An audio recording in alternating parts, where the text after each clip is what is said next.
일반 정도를 좀 보려고 하는데 광인들의 배죠, 그죠? 광인들의 배 또는 그 바보들의 배라고 번역하게 돼요. 바보들의 배. 그림이 있죠, 여기에 그림이. 여러분 프린트에는 그림이 없을 것 같은데 여기 너무 작아서 안 보일 것 같은데 그림이 여기 있어요. 안에 책을 사시면은 여기 그림이. 히에로니무스 보스라는 사람이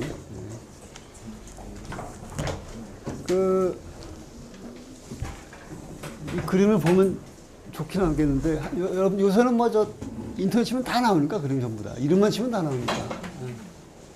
히에로니무스 보슈라는 그 네덜란드 화가죠. 미술사 보면은 그 네덜란드에 그 뛰어난 사람이 많아요, 보면은. 근데 이제 이 사람은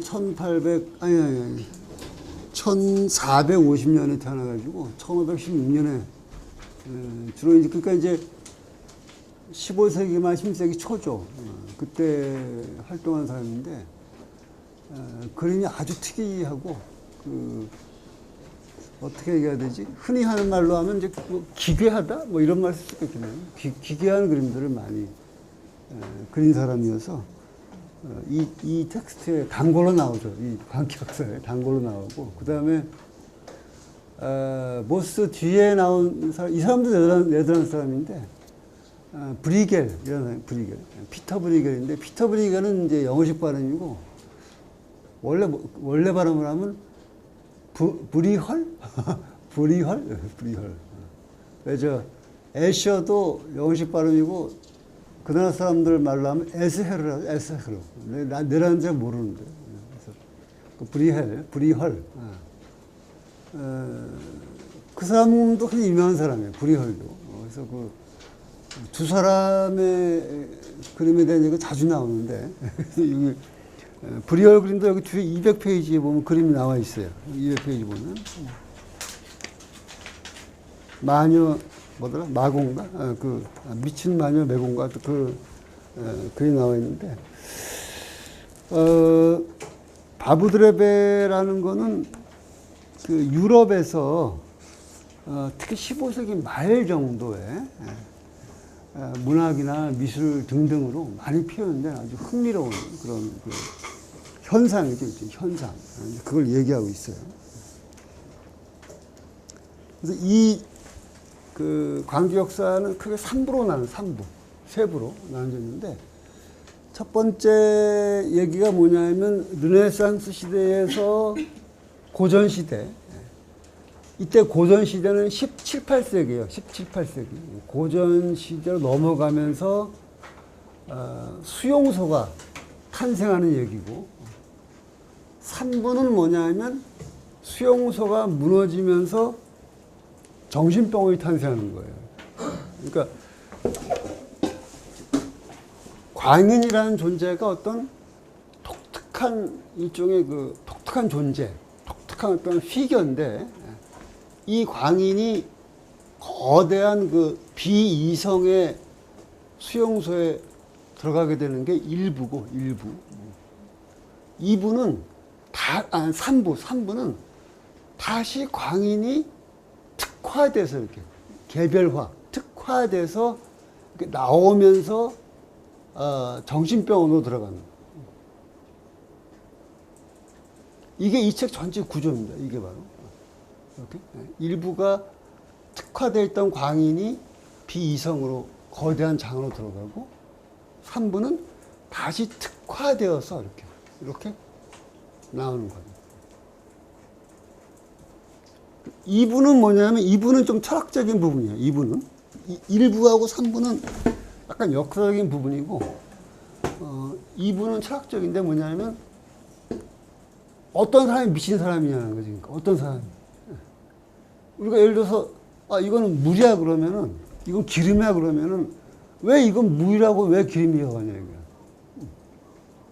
이게 그 철학에서 지시의 문제. 지시. 그러니까 물이라는 말이 왜 요게 아니라 요걸 지시하냐는 거죠.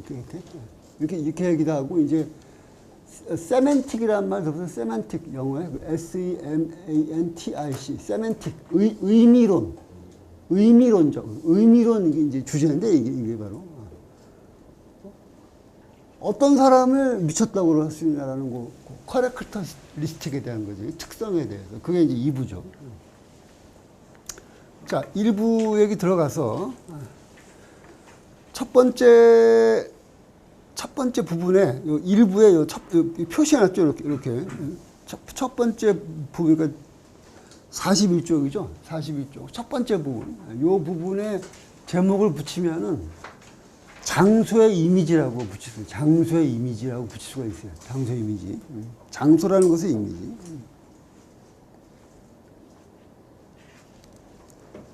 그래서 그 아래쪽에서 다섯 번째 줄 보면은 중세 초기부터 십자군 전쟁 말기까지 유럽 전역에서 저주스런 나환자 격리 공간은 무시해놨다.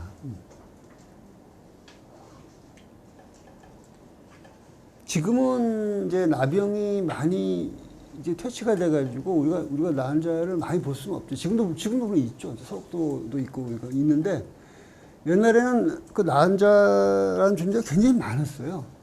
많았고 우리 일상의 삶 속에서도 이렇게 격리되지 않고 돌아다니는 경우도 있었고 지금은 그런 경우는 이제 보기가 지금은 힘들죠 보기가. 근데 옛날 같은 경우는 뭐 아주 많았다고 그러지. 특히 유럽은 더 많았다고 그러는데. 그래서 중세 초기부터 십자군전 말기까지 이렇게 이제 그 나환자 병원이 많이 늘어났었는데,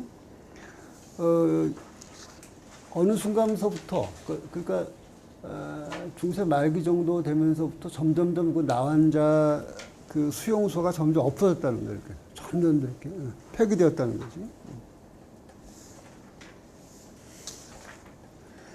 그 유럽 역사에서 그 14세기는 뭔가 좀 그 어수선하게 짝이 없는 짝이 없는 그 이른바 중세 황혼이라고 그러죠, 그죠? 짝이 없는 그런 시대인데 그 시대에 서양 사람들이 겪었던 가장 큰 사건이 뭐냐면 흑사병이에요, 흑사병, 패스트. 흑사병을 통해서 유럽 인구의 거의 3분의 1이 죽었을 정도니까 뭐 어마어마한 거죠. 지금. 여기로 말하면 지금 3분의 1 사람이 죽어 없어지는 거니까 그 충격이라고 하는 건 뭐 기가 막힌 거죠. 그런 걸 겪으면서 나병 자체는 조금씩 이제 물러갈 기미가 보였다는 거죠. 그런데 서양이라는 곳, 여기서 주로 얘기하는 게 유럽이지, 이제 이 사람이 얘기하는 그 범위, 그 공간이 유럽인데, 기본적으로. 유럽의 문명이라고 하는 거는 기독교를 빼고는 얘기할 수가 없는 거예요. 유럽 문명이라는 기본적으로. 마치 우리 그 동양 문명이 유교, 우리 역사를 유교를 빼고 얘기하는 건 그건 전혀 있을 수가 없는 거잖아요. 지금까지도 사실은 뭐, 유교가 알게 모르게 우리 삶을 많이 지배하고 있는데, 서양 같은 경우는 거의 모든 서양에서 일어나는 현상은 어떤 형태로든 기독교하고 다 연관되어 있는 거예요. 어떤 형태로든 다 기독교하고. 연관이 안 되는 게 없어.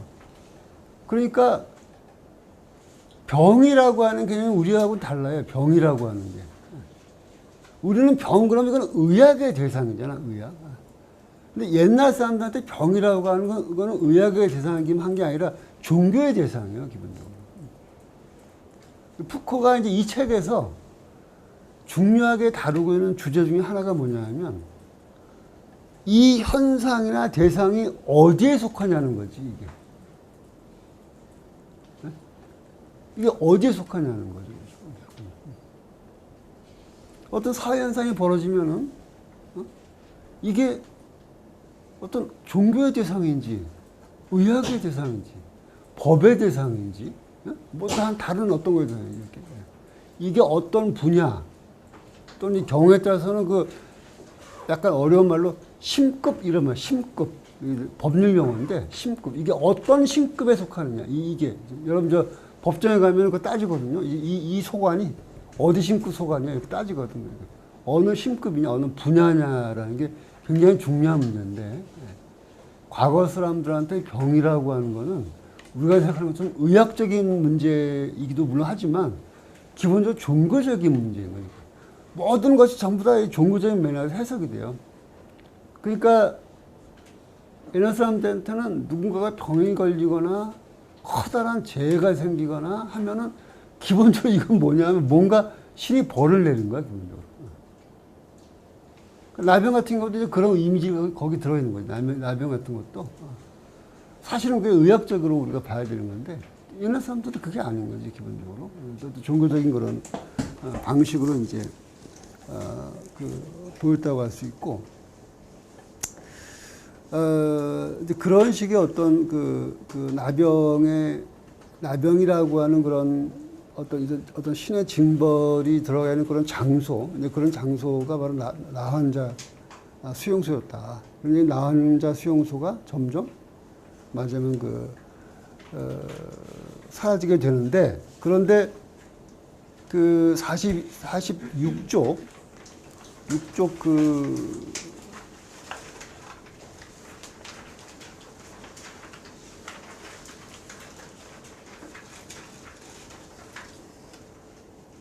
한 가운데 보면은 나환자라는 인물에 들러붙은 가치와 이미지 이런 말이 나오죠, 그죠?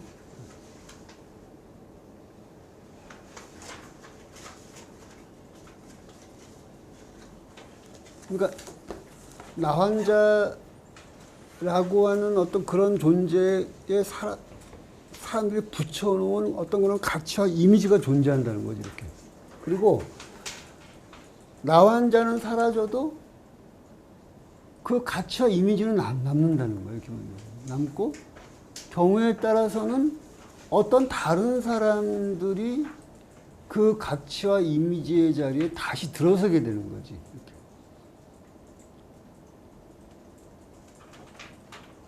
그게 뭐냐면 그런 존재가 광인이다. 광인. 나환자라는 사람한테 들러붙어 있던 가치와 이미지가 마치 상속이라도 받은 듯이 광인에게 이렇게 옮겨가는 거죠. 광인들에게. 그게 고전시대의 어떤 상황이고,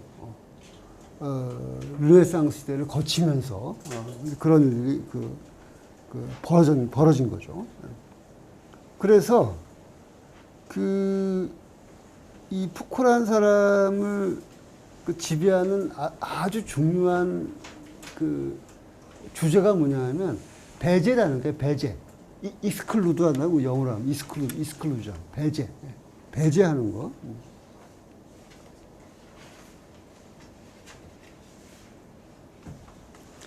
그러니까 어떤 사회든 그 사회의 어떤 안정과 질서를 위해서는 배제되어야 할 사람도 존재하고, 그 배제되어야 할 사람들은 그런 어떤 배제되어야 할 사람들로서의 특정한 가치와 이미지를 이렇게 부착되어 있는 거지, 그지? 네. 그리고 이제 그 가치와 이미지가 다른 사람들한테 옮겨갈 수도 있는 거고. 근데 배제라고 하는 게 이제 두 축이 있어요. 하나는 뭐냐면 담론적인 축이 있고, 담론적인. 또 하나는 신체적인 축이 있고, 실제 물질적인 신체적인 축이 있고. 그러니까 담론 공간에서의 장소가 있고, 실제 물리적인 장소가 있고. 그렇죠? 그러니까 동물학이 있으면은 동물원이 있잖아. 식물학이 있으면은 식물학이 있고. 형법학이 있으면은 감옥이 있죠. 그죠? 이런 식으로. 그래서 담론 공간, 언어 공간, 담론 공간에서의 어떤 자리가 있으면은 그거에 해당하는 이 실제 물리 세계에서 장소가 있는 거지. 이런 식으로. 그죠?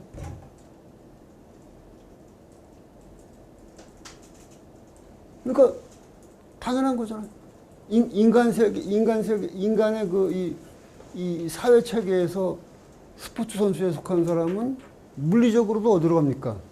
경기장으로 가겠지, 당연히. 그런 사람이지. 이런 식이지, 그러니까. 항상 담론 공간에서 담론 공간이 있고 실제 공간이 있는 거다. 언제나 이렇게. 물리 공간이 있고 어떤 언어적인 공간이 있고 그게 항상 이렇게 대응하는 거죠. 이런 식으로 이렇게 대응하는 거예요. 이렇게. 그래서 이 책은 처음부터 마지막까지 그렇게 꿰어 있어요. 쫙 꿰어 있는 거예요. 쭉 꿰어 있어요. 담론 공간에 대한 이야기와 실제 공간에 대한 이야기. 그러니까 합리주의, 이성주의라고 하는 그런 어떤 사상과 언어 영역이 있으면은 실제 이 세계에도 이성적이고 합리적인 공간이 이렇게 있어야 돼. 그러면은 뭡니까? 담론 공간에서 이 합리주의에 반하는 비이성의 공간이 있겠죠. 담론 공간에서. 비이성 공간이 있으면은 이 실제 세계에도 이 비이성의 공간을 담는 공간이 있어야 되겠지. 이렇게, 그죠? 그게 바로 그냥 수용소예요, 수용소. 그게 바로. 수용소. 항상 이 두 축으로, 이렇게, 두 축으로.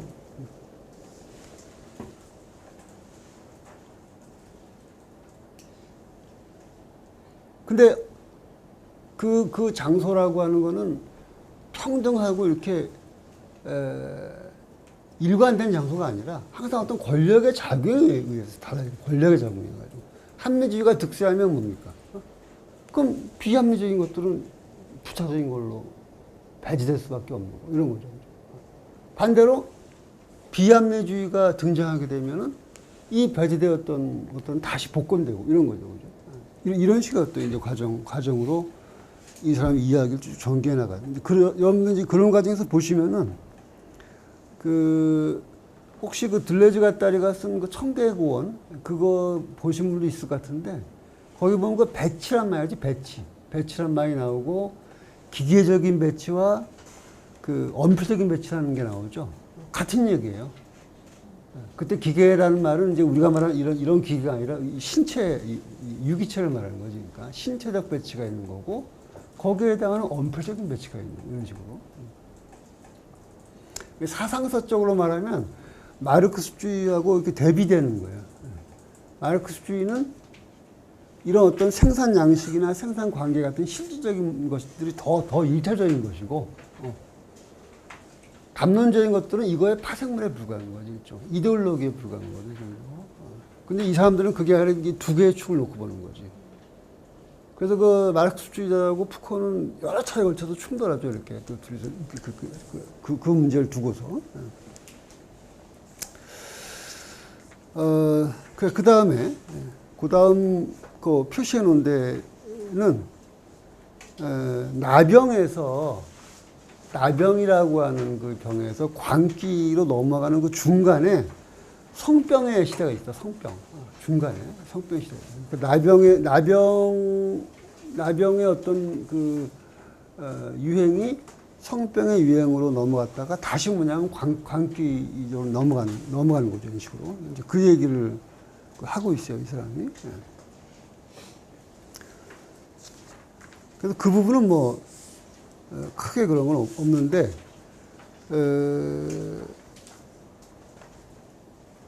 50쪽을 보시면 50쪽.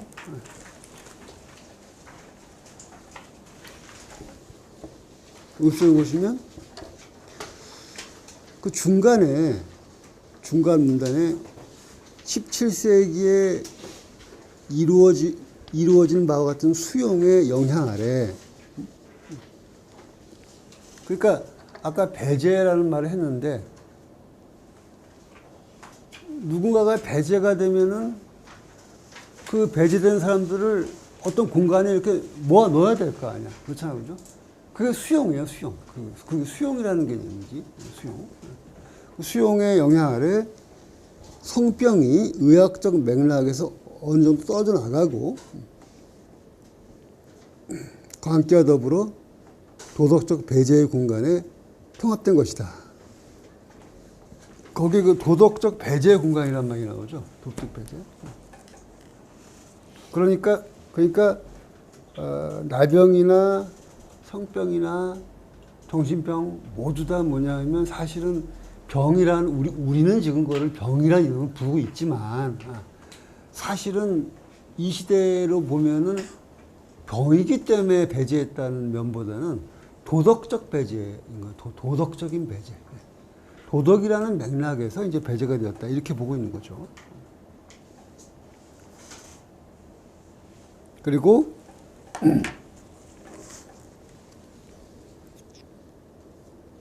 아주 오랜 세월이 흐른 후에야 의학으로 편입될, 아까 제가 그 19세기가 되면은 이 비이성 전체로부터 광기가 따로 이렇게 따로 특화되가 나왔다 그랬죠. 그죠? 그 얘기 지금 하는 그 얘기. 아주 오랜 후에야 19세기에야 의학으로 편입될 매우 복잡한 현상에서 나병의 진정한 유산을 찾아봐야 한다. 나병을 이은 나병의 유산이 뭐냐면 바로 그것이 광기인 것이다. 광기. 그래서 100년 동안의 공포라는 측면에서 나병의 뒤를 잇는 이 새로운 강박관념이 나병처럼 분할, 배제, 정화의 반응을 유발하기 위해서는 오래된 잠복기가 필요할 것이지만 이와 같은 반응은 명백히 광기와 연관되어 있다. 이렇게 이제 이야기를 하고 있어요. 결국 나병의 유산을 이어받은 것은 광기라는 거예요. 결국에는. 아까 한 얘기를 하면은 나환자들의 붙어있던 이미지와 가치를 상속받은 것은 광인들이다. 이런 얘기죠. 그죠? 그 다음 이제 51쪽에 보면 이제 이 부분은 바로 광인들의 배를 나누고 있죠. 광인들의 배를. 그런데 이렇게 아직까지 고전 시대 얘기는 아니에요. 아직까지 고전 시대 얘기는 이제 2장이고 여기서 지금 르네상스 시대 얘기입니다. 지금 현재는 고전 시대에 이렇게 싹쓸이 해가지고 비이성의 수용소로 갇히기 이전에 지금 얘기를 하고 있는 것도 지금 르네상스 시대를 얘기하고 있어요. 이제 르네상스 시대에 이런 징후들을 보여주는 중요한 여러 가지 현상들이 나타나는데 그게 뭐냐면 바로 광인들의 배다. 광기에 대한 새로운 경험, 광기에 대한 새로운 경험이 등장한다.